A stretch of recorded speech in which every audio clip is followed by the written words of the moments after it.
To the channel friends, स्वागत है आप सभी का यहाँ पे एक इम्पॉर्टेंट अपडेशन पोस्ट में. So let's discuss that. So kindly make sure to share this update if possible, and you can like the efforts here. So injustice that is being done to the pensioners in the banking industries who retired after November 2012. Supreme Court upheld the definition of pay as per the Bank Employees Pension Regulations 1995 for calculation of pension. In the judgment pronounced on 13th of February 2018, White Canara Bank versus Savitri Benu Gopal. And among other things, the court has observed the following, which are relevant to the bank employees who retired after November 2012. So there cannot be two pay scales, that is one for the purpose of calculation of salary, the other for calculation of pension. In other words, the pay taken for calculation of salary should be reckoned for the purpose of pension also.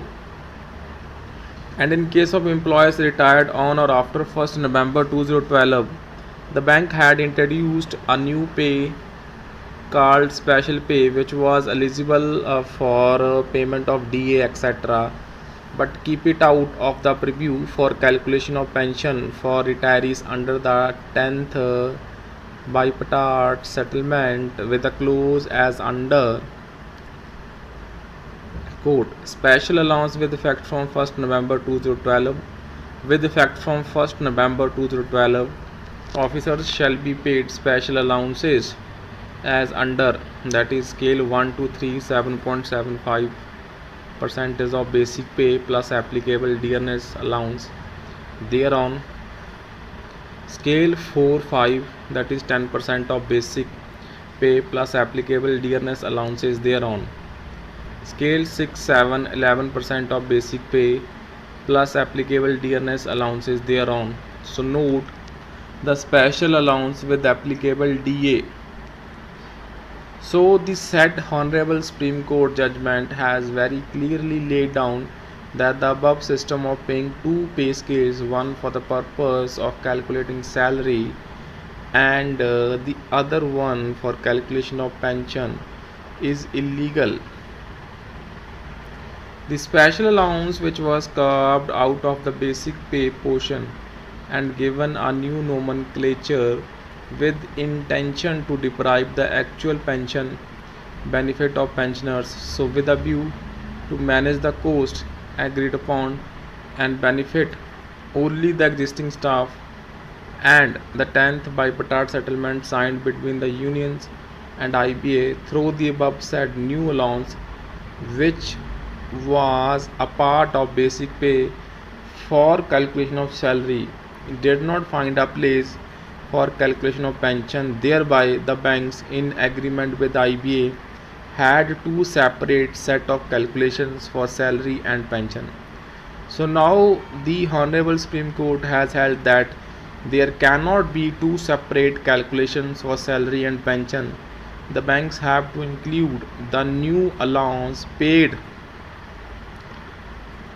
So the act of introducing two separate scales for calculation of salary and pension has resulted in reduction of pension payment to the retired bank employees, which also resulted in recovery of pension paid to the pensioners according to the earlier settlement. So normally the revision of salary for employees of insurance sector is on the same pattern followed in banking industry, as both banking and insurance come under the same finance ministry, but strangely this injustice has been avoided in insurance sector wage revision. The Honorable Supreme Court judgment now provides relief to the pensioners.